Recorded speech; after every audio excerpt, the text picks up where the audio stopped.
प्रिय साथियों नमस्कार। इस कार्यक्रम में हम लोग बात करेंगे आपके कुछ प्रश्नों के बारे में। आप में से कुछ दर्शकों ने अलग-अलग तरह के प्रश्न पूछे हैं, जिसमें एक प्रश्न है कि जब किसी ग्रह के उपाय की बात की जाती है, तो उसमें कौन-कौन से उपाय किए जाते हैं? ग्रह की शांति के लिए क्या-क्या किया जा सकता है? जो टोटके बताए जाते हैं, वो क्या लाभ देते हैं? दूसरा प्रश्न है कि क्या घर के मंदिर में शालिग्राम भगवान तथा तुलसी जी को रखने से घर में क्लेश होता है, पति-पत्नी के बीच में मतभेद होता है और भी कई सारे प्रश्न हैं। इन प्रश्नों के जवाब देने में वीडियो बहुत लंबा हो जाएगा, इसलिए फिलहाल इस वीडियो में मात्र इसी 2 प्रश्नों के उत्तर जानेंगे। अगले वीडियो में अन्य प्रश्नों के बारे में हम लोग बात करेंगे।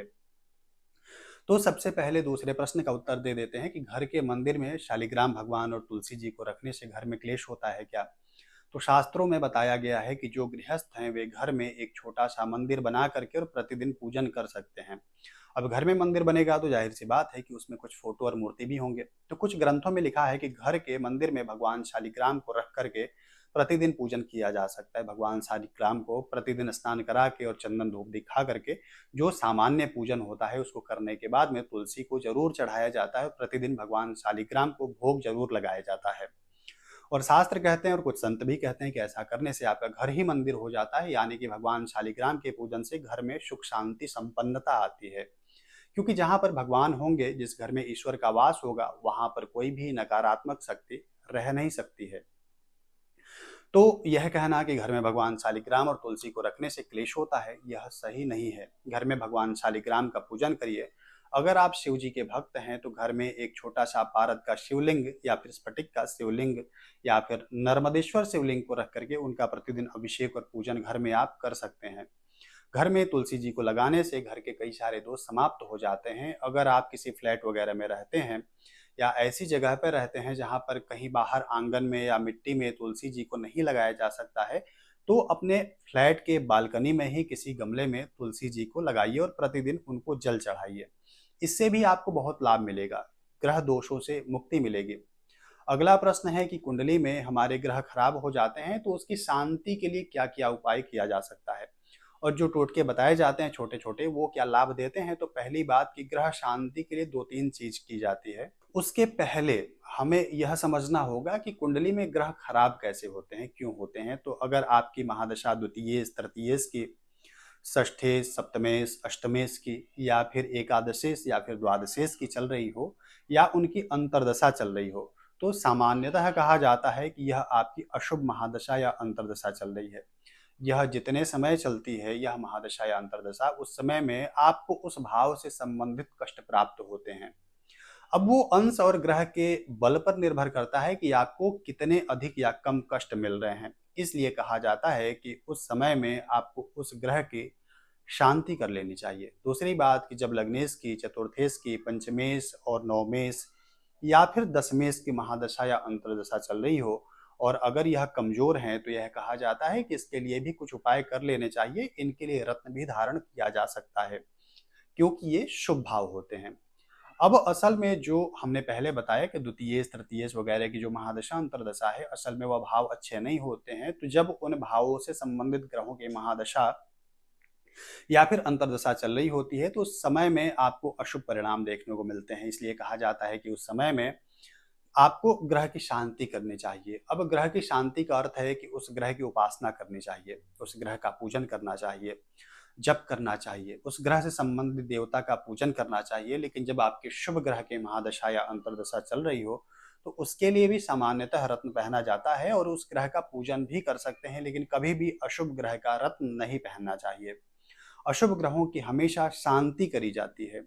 अब ग्रह की शांति के लिए पहले तो उस ग्रह के मंत्र का जप किया जाए। अब उस जप के लिए कुछ विधि है, तो उस विधि के द्वारा आप खुद से ही संकल्प ले करके उस ग्रह का मंत्र जप कर सकते हैं। जप के बाद में हवन होता है। जिस ग्रह का आप मंत्र जप किए हैं उस ग्रह की लकड़ी होती है, उस लकड़ी से हवन किया जाता है। हवन के बाद में उस ग्रह का कुछ दान सामग्री होता है, उसका दान किया जाता है। ये तो हुआ पहला तरीका ग्रह शांति का। दूसरा तरीका है कि आप किसी से उस ग्रह का जप करवा करके और हवन करवाइए। तीसरा जो उपाय होता है वो होता है उस ग्रह की दान सामग्री का दान। उस ग्रह के वार वाले दिन 7 सप्ताह या फिर 11 सप्ताह तक उन सामग्रियों को किसी मंदिर में दान किया जाए। उसके अलावा आप उस ग्रह के देवता का जप पूजन आराधना कर सकते हैं। उसके बाद में कुछ टोटके बताए जाते हैं, उसे करने से भी कई लोगों को लाभ मिलता है, लेकिन टोटकों के ऊपर पूरा विश्वास होगा तभी ये टोटके आपके लिए लाभ देने वाले होते हैं।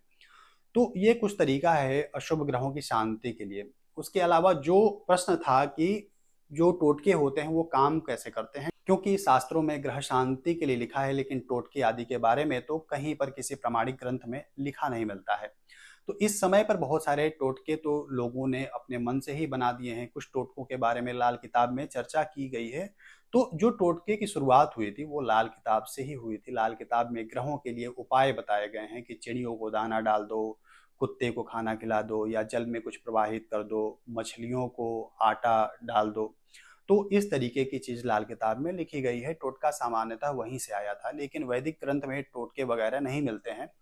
अब इस समय पर टोटके भी अपने विकृत रूप में आ गए हैं। जैसे आजकल अंकों को लेकर के है कि इस अंक को कागज पर लिख करके जमीन में गाड़ दो तो विवाद सुधर जाएगा, इस अंक को हाथ पर लिख लो तो नौकरी लग जाएगी। ऐसे ही बहुत सारे टोटके बताए जाते हैं। तो इस तरीके की बहुत सारी चीज आजकल चल रही है। कुछ टोटके हैं कि इन शब्दों को बोलने से धन वर्षा होगी, पत्नी बस में हो जाएगी, जीभ पर शहद से किसी का नाम लिख दो तो वो वश में हो जाएगा। और भी ऐसे बहुत सारे टोटके चल रहे हैं। यह सभी टोटके फर्जी हैं, इनका कोई अर्थ नहीं है। ऐसे टोटके आपको सिर्फ भ्रम में डालते हैं और आपका समय खराब करते हैं। जब भी आप सोशल मीडिया पर ऐसी चीज देखते हैं जो बहुत शॉर्टकट लगता है और आप उस पर विश्वास करते हैं, तो इसकी अधिक संभावना है कि भविष्य में आपको उस चीज से नुकसान होने वाला है। जैसे अगर आप किसी से प्रेम करते हैं और चाहते हैं कि उसका वशीकरण करना, तो आप पहले गूगल पर सर्च करते हैं या फिर यूट्यूब वगैरह पर सर्च करते हैं, और फिर वैसे ही सजेशन आपको आने लगता है। उसमें कई लोग बताते हैं कि हम आपका वशीकरण करवा देंगे या यह कर देंगे, या फिर ये टोटका कर लो तो सामने वाला बस में हो जाएगा। इस तरीके की चीज होती है, लेकिन यकीन मानिए ये ऐसा सभी जगह नहीं होता है। हर आदमी नहीं कर पाता है, खास करके गूगल और यूट्यूब वाले तांत्रिक। उसमें आपका पैसा और समय ही जाएगा। पहली बात कि किसी के लिए भी वशीकरण नहीं करना चाहिए, क्योंकि शास्त्र के अनुसार ये अपराध है। दूसरी बात कि जो लोग वशीकरण करते हैं वो बहुत बड़े साधक होते हैं, वो तांत्रिक होते हैं, और किसी की भी वशीकरण करने के लिए बहुत साधना की आवश्यकता होती है। तो इस तरीके की चीज मत करिए और ना ही किसी से करवाइए। दूसरी बात कि जब भी कोई उपाय की बात होती है, ग्रह शांति की बात होती है, या फिर टोटका या रत्न धारण की बात होती है, तो आप इसको इसलिए धारण करते हैं क्योंकि आप किसी चीज से परेशान हैं। उदाहरण के तौर पर मान लेते हैं कि आप चाहते हैं कि आपको किसी अच्छे स्थान पर नौकरी लग जाए, लेकिन आपकी नौकरी नहीं लग पा रही है, जिसके कारण से आप परेशान होकर के कुंडली दिखाते हैं, जिसमें बताया जाता है कि आपका यह ग्रह खराब है या यह ग्रह कमजोर है, जिसके कारण से आपका काम नहीं हो रहा है। ग्रहों के कमजोर होने से भी जीवन में समस्याएं आती हैं, और ऐसा नहीं कहा जा सकता है कि ग्रह से कुछ नहीं होता है, क्योंकि किसी की भी जन्म कुंडली देख करके उस व्यक्ति के बारे में सब कुछ बताया जा सकता है। तो इसका अर्थ हुआ कि वैदिक ज्योतिष प्रमाणिक शास्त्र है। तो जब किसी से भी आप कुंडली दिखाते हैं तो आपको या तो कुछ उपाय बताए जाते हैं या फिर कोई रत्न बताए जाते हैं। तो पहली बात कि सिर्फ रत्न धारण कर लेने से या फिर उस ग्रह के उपाय कर लेने से आपके वह काम नहीं बन पाते हैं। ये जो सभी तरीके हैं ग्रह शांति के, ये मात्र एक सपोर्ट करने के रूप में होते हैं। मान लीजिए कि आप उपाय भी कर रहे हैं, रत्न भी धारण कर लिए हैं, लेकिन आप पढ़ाई ही नहीं कर रहे हैं, तो सिर्फ रत्न पहनने से या फिर कुछ उपाय कर लेने से आपकी नौकरी नहीं लग जाएगी। आपको प्रयास भी करना होगा। कई बार जब बहुत प्रबल योग होते हैं तो रास्ते खुद ब खुद बन जाते हैं, फिर भी कोई भी टोटका उपाय रत्न से आपके काम नहीं हो पाते हैं। इसके लिए आपको प्रयास करना भी जरूरी होता है। अब हो सकता है कि आपके मन में प्रश्न आए, विचार आए कि जब हमको काम ही करना है तो फिर उपाय की क्या जरूरत है। तो पहली बात कि कई बार क्या होता है, बहुत सारे लोग उस चीज के लिए प्रयास कर रहे होते हैं जिस चीज के लिए आप भी प्रयास कर रहे होते हैं। उसमें कहीं ना कहीं भाग्य का भी एक रोल होता है, आत्मविश्वास की आवश्यकता होती है। इसलिए जब आप भगवान की आराधना करते हैं, मंत्र का जप करते हैं, तो आपके मन में एक सकारात्मकता आती है, क्योंकि किसी चीज का बहुत दिन तक जब आप प्रयास करते हैं तो मन में उस चीज के प्रति एक नकारात्मक विचार जरूर आता है कि यह हमसे नहीं हो पाएगा। लेकिन जब आप ईश्वर की आराधना कर रहे होते हैं, ध्यान वगैरह कर रहे होते हैं, तो आपको और अधिक शक्ति मिलती है उस चीज से लड़ने की। कभी भी वे लोग डिप्रेशन में नहीं जाते हैं जो ध्यान, योग और ईश्वर की आराधना करते हैं। इसलिए अपना कर्म जरूर करिए, लेकिन साथ में प्रतिदिन 5 से 10 मिनट ईश्वर की आराधना जरूर करिए। तो कुल मिलाकर के आपके प्रश्न का निष्कर्ष ये है कि किसी भी रील्स में आने वाले टोटकों को मत कीजिए। क्योंकि अधिकतर टोटके सही नहीं होते हैं। दूसरी बात कि सभी टोटके सबके लिए नहीं होते हैं। यदि आपके जीवन में समस्याएं हैं तो ईश्वर की आराधना कीजिए, किसी योग्य व्यक्ति से ही जन्म कुंडली दिखाइए, सबसे मत दिखाइए, नहीं तो आप और ज़्यादा मानसिक रूप से परेशान हो जाएंगे। जिस भी देवता के प्रति आपकी श्रद्धा है, उनके मंत्रों का जप कीजिए, उनके मंदिर में जा करके उनसे अपनी समस्या कहिए। जब आप अपनी समस्या ईश्वर से कहते हैं तो आपकी समस्या का निराकरण हो जाता है। बाकी बुरे समय में धैर्य जरूर रखिए। कोई प्रश्न हो तो कमेंट में पूछिए। बाकी आज के लिए इतना ही। धन्यवाद।